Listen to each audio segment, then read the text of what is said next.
हरे कृष्णा, राधे राधे। ठाकुर जी की ये बात सुनिए जो उन्होंने अपने भक्त से कही। सब कुछ मिलने के बाद भी कुछ बाकी नहीं रहता, और जो बाकी रह जाता है उसके सामने वो सब कुछ व्यर्थ हो जाता है। ये प्रसंग जरूर सुनिए और सुनिए ठाकुर जी क्या कहना चाहते हैं आपसे। एक बार एक व्यापारी था, कपड़े का व्यापार करता था। गली गली जाकर कपड़े बेचता था। छोटा सा व्यापार था।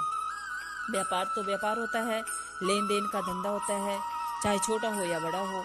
लेकिन उसका एक नियम पक्का था, चाहे दुनिया इधर से उधर हो जाए, रोज ठाकुर जी के मंदिर जाता था, झाड़ू पोछा करता था और भगवान से कहता कि मेरे जीवन में सबसे बड़ी कमी जो है वो पैसे की है।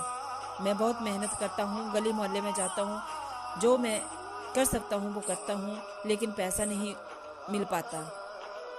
पैसे से ही सब कुछ चलता है। जीवन में बहुत ज़्यादा जिम्मेवारियां हैं, इसलिए पैसा तो चाहिए। मुझ पर कृपा करो प्रभु, मेरी मदद करो प्रभु, मुझे पैसा दे दो प्रभु। ठाकुर जी वैसे ही मंदिर में मुस्कुरा रहे जैसे वो मुस्कुराते थे। धीरे धीरे उसके जीवन में तरक्की होने लगी, पैसा आने लगा। अब गली मोहल्ले में नहीं जाता था। एक छोटी सी दुकान हो गई, दुकान से बड़ी दुकान हो गई, व्यापार बढ़ने लगा, खूब पैसा आने लगा, सब कुछ मिल रहा था। लेकिन एक चीज छूट रही थी। अब उसके पास समय नहीं था मंदिर में जाने का और झाड़ू पोछा करने का। कई बार इसे ये महसूस होता था कि क्या करना, इतना बड़ा आदमी हूँ, अब क्या मंदिर में जाकर झाड़ू पोछा करूंगा, अब ये काम करूंगा भला मैं। ये अलग ही बात जन्म ले चुकी थी उसके मन में। तरक्की तो हो रही थी, लेकिन कहीं भी कोई कमी नहीं थी। इतने दिन ठाकुर की सेवा की थी और ठाकुर जी किसी का भी बकाया नहीं रखते। ठाकुर जी इतना प्यार करते हैं कि बिन मांगे ही सब कुछ दे देते हैं, और जब आप मांग के लेते हैं तब तो देंगे ही। तो बहुत कुछ दिया है ठाकुर जी ने व्यापारी को। बेटे की शादी हो गई, बेटी की शादी हो गई, पत्नी बैकुंठ धाम को चली गई, व्यापार भी बहुत बड़ा बन गया। लेकिन मंदिर जाना बिल्कुल भूल गया, क्योंकि आदमी जब सब कुछ उसके पास हो, भौतिक चीजें हो, तो वो भगवान को भूल जाते हैं। सब कुछ था उस व्यापारी के पास, पर एक चीज नहीं थी, मन की शांति। एक दिन सोचा कि मंदिर को जाता हूँ। मंदिर में पहुंचा, झाड़ू पोछा किया और भगवान से प्रार्थना की, प्रभु मुझे मन की शांति दो। तभी भगवान प्रकट हुए और प्रभु ने कहा, अब क्या परेशानी है जो इतने सालों से बाद आया है। ये व्यक्ति रो पड़ा, बोला, आपने सब कुछ दिया प्रभु, इसमें कोई शंका नहीं। जब मुझे सब कुछ मिल गया तो मैं आपको भूल गया। ठाकुर जी बोले, कोई बात नहीं, तूने इतनी सेवा जो की थी मेरी, तो मैं तुमसे बिल्कुल नाराज नहीं हूँ। दिक्कत बता, दिक्कत क्या है। उस आदमी ने कहा, मन की शांति ठाकुर जी, मुझे मन की शांति चाहिए।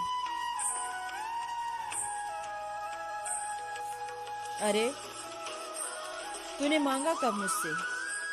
तू मांगता तो मैं तुझे ये भी दे देता। तूने तो सब कुछ मांगा, दौलत, शोहरत, नाम, इज्जत सब मांगा। मन की शांति तूने मांगी ही कहाँ?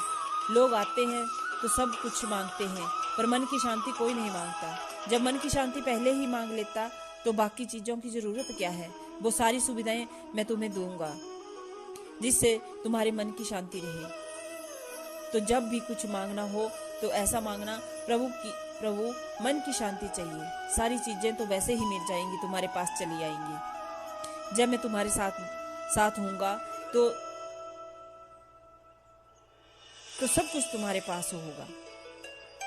दोस्तों, जब दुख आता है तब आप मंदिर जाते हैं। दुख बड़ी कमाल की चीज है। जब भी आता है दुख, ईश्वर को साथ लेके आता है, और दुख इतना भोला होता है, उसे पता ही नहीं कि वो ईश्वर के साथ लेकर आ रहा है, कि खुद खत्म हो जाएगा। क्योंकि जहाँ ईश्वर होते हैं वहाँ दुख कभी नहीं आता। आज के बाद जब भी जाओ ईश्वर के पास, जब भी उनसे बात करो, जब भी उनसे मिलो, बाकी सब चीज़ें तो आपके पास वैसे ही आ जाएंगी। मन की शांति मांगना, क्योंकि सच बात बता रही हूँ, सबके पास सब कुछ होता है, लेकिन मन की शांति नहीं। आज के बाद ईश्वर से जब भी मांगो तो ईश्वर से बोलना, प्रभु मुझे मन की शांति चाहिए। वही सबसे बड़ा सुख है। और जिसके पास कृष्ण होते हैं उसके पास मन की शांति जरूर होती है। इसलिए हमेशा कहते हैं अपना विश्वास रखें, अपना विश्वास को मजबूत बनाएं। हरे कृष्णा, राधे राधे।